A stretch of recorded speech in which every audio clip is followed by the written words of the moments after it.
You guys asked, so here we are. It's the story of us getting burgled. So let's go back to the beginning. I talked about how the back door was open. Hang on. About 6 months before this, we had got the keys.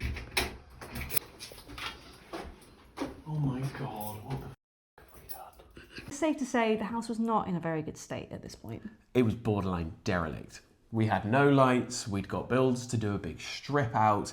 It was a horrible place to be. I was walking through the house filming some content about our lovely new sauna that, spoiler alert, we still haven't got, but anyway. We're gonna get it at some point. One day, I get to the back door and realise it's ajar. Bear in mind, we had been away for a couple of days, so my first thought was, did we leave this open? Or perhaps... The builder left it open, the guy doing the strip out, Yeah. which turns out he didn't. We did ask him about that and had an awkward conversation of which he was right. Yeah, he hadn't used the back door. But I opened the back door and then I stopped filming because I realised that the shed has been broken into. I then swiftly call Miles and he comes over. And what did you think? First thing I thought was TV's gone. Upstairs we had all of our electronic stuff. So we had a TV, we had a Sonos speaker. Okay, so they didn't take the TV. We had a few things like that we were keeping here. Some tools. And we were keeping upstairs away from all of the chaos downstairs.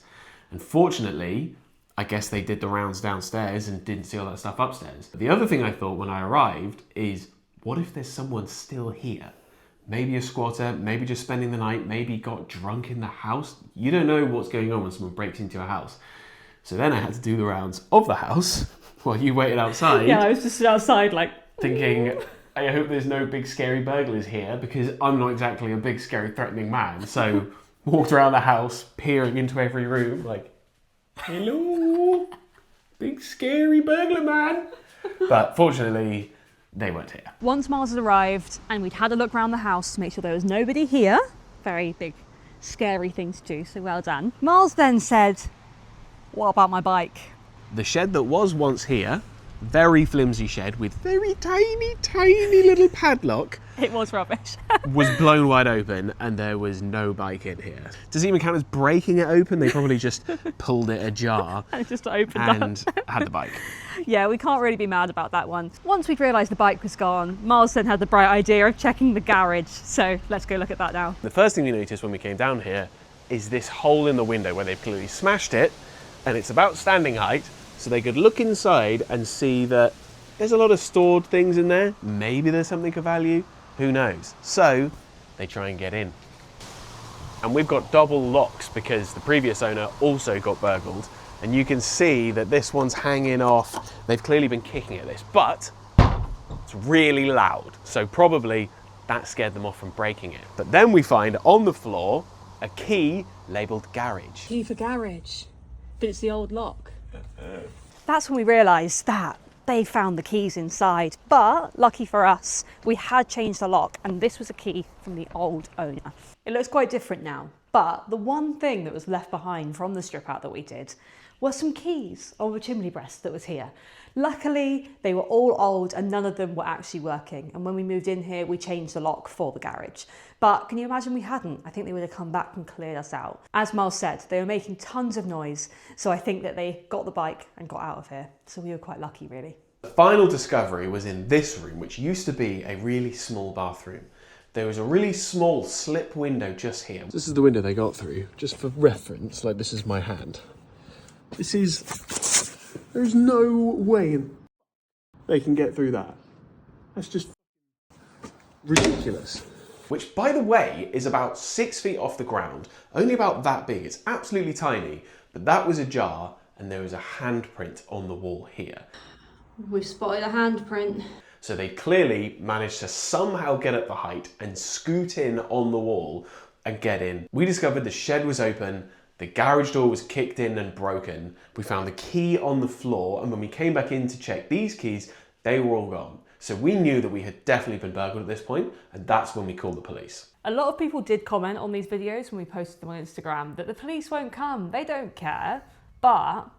They very much did come and they very much did care. We had I don't know what they're called, a normal policeman come round and take a statement and talk to us and make sure we were all okay almost immediately. And he did say that this is really rogue and it doesn't normally happen in this area. So he was actually kind of excited to try and fix this crime. Keeping him busy. Yeah, and then a few weeks later, what happened? A forensics lady came round, dusting for prints. She took a little picture of a footprint on the floor. She did all this stuff. My favourite part of this story is when she showed up, she said, "I've seen these videos on TikTok." And I was like, what?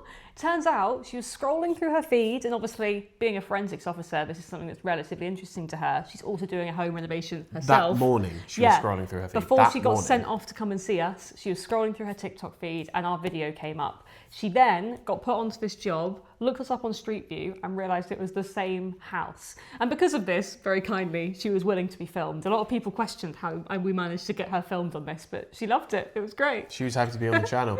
She also said she was watching the videos and watching the person, who was me, touch absolutely everything, and was watching it thinking, well, they're never going to get anywhere because he's touching everything. Yeah, if you ever get broken into, just leave absolutely everything where it is. Maybe take some photos, but just don't touch anything because you get your grubby little mitts all over them and it ruins all of the burglars or whatever's fingerprints. She did manage to get one print. She got one. They sent it off.